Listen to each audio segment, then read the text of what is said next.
ناڕەزایەتیەکان بەڕێبەرایەتی ژنان زیاد لە 2 مانگە بەردەوامە کە لەلایەن دەسەڵاتدارانی کۆماری ئیسلامی ئێرانەوە بە ئاژاوە ناوزەت کراوە. بەڵام هاوڵاتیانی ئێران داوای ماف و ئازادی و ڕوخاندنی ڕژێمی ئێران دەکەن. خۆپیشاندانەکان لە دوای کوشتنی ژینا ئەمینی بەرپابوو پاش 3 ڕۆژ دوای دەستگیرکردنی ژینا لەلایەن پۆلیسی ئەخلاقەوە لە تاران بە کوژراوی ڕادەستی بنەماڵەکەی کرایەوە.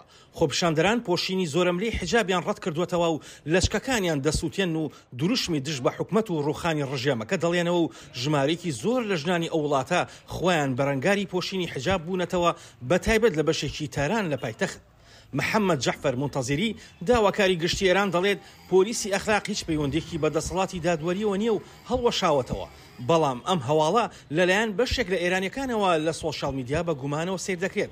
ئەوانەی ترسیان دەربڕیوە کە ڕۆڵەکەی لەلایەن دەستگایەکی دیکەوە دەستی بەسەردا بگیرێت.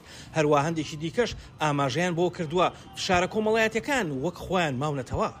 ڕاستیەکەی کۆماری ئیسلامی باشی لەوە تێگەیشتووە کە ئەمە دووە هەناسەکانی کۆماری ئیسلامیە و بەرەو ڕووخان ئەچێت بۆ ئەوەی کە تۆزێک مانی خۆی بجێ بێڵێت هەوڵ بوو هەموو شتێک ئێداتەوە خۆی باش ئەزانێت کە ئەگەر حیجابی ئیجباری نامێنێت خۆیشی نامێنێت. ئەمە تەنیا بۆ ئەوەی کە هەندێک ڕای گشتی بەلاڕێدا ببات.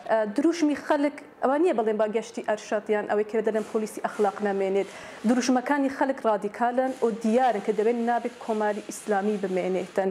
ڕاستە حیجابی ئیجباری کە لەو داواکاریانەی خەڵکە بەڵام داواکاری سەرەکی خەڵک نامانی کۆماری ئیسلامیە کە ئەمە لە هەموو دروشمەکاندا ئەبینین. جۆگرافیای سیاسی ئێران کە کۆمەڵی نەتەوەتەیە ئەیژین ئاینی جیاوازەیە ئەیژین تۆ هاتی حیجاب ئیجباری لەسەر مەسیحیەکان لەسەر با بڵێن بەهاییەکان لەسەر کاکەیەکان لە دەیان ئاینی تر ئاینزانی تر نەتاکانی تر ئەسەپێنی تەنانەت لە هەندێک موسڵمانان ئەسەپێنی کە موسڵمانە بڵم لەگەڵ حیجاب ئیجباری دانی.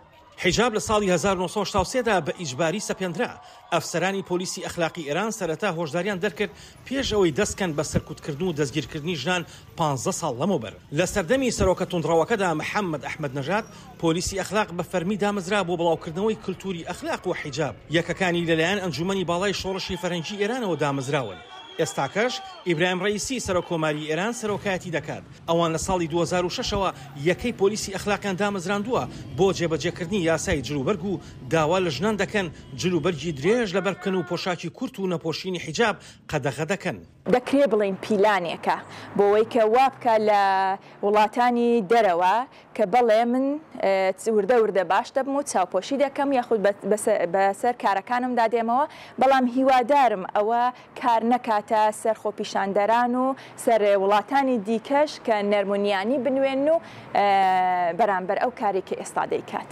مژدەیە بەڵام وەک شتێک ناتوانانی دڵی خۆتی پێخۆشکەی چونکە ڕاستە تۆ لەو لایە بە فێڵ ئەو کارت لەگەڵ دەکات بەڵام زۆر شتی دیکە هەیە بەداخەوە لە زیندانەکاندا لەگەڵت دەکات. بۆیە پێم وانە دڵخۆشیێکی یاخود بڵێن ژنان و کچانمان بەخۆشی بەرەو ڕووی ئەو بڕیارەی ڕۆژهەڵات ئێران بڕۆن. ڕێکخراوی مافی مرۆڤی ئێران کە بنکەکەی لە ئۆسلۆیە هەفتەی ڕابردوو ڕایگەیان لایەنی کەم 448 کەس لە ناڕەزایەتیە بەردەوامەکانی سەرتاسەری وڵاتەکەدا لەلایەن هێزە ئەمنیەکانەوە کوژراون. هەزاران کەس دەستگیر کراون یان ڕفێنراون لە نێویاندا ئەکتەر و ژن و یاریزانە دیارەکانی ئێران هەن. ئاسۆ جەبار دەنگی ئەمریکا.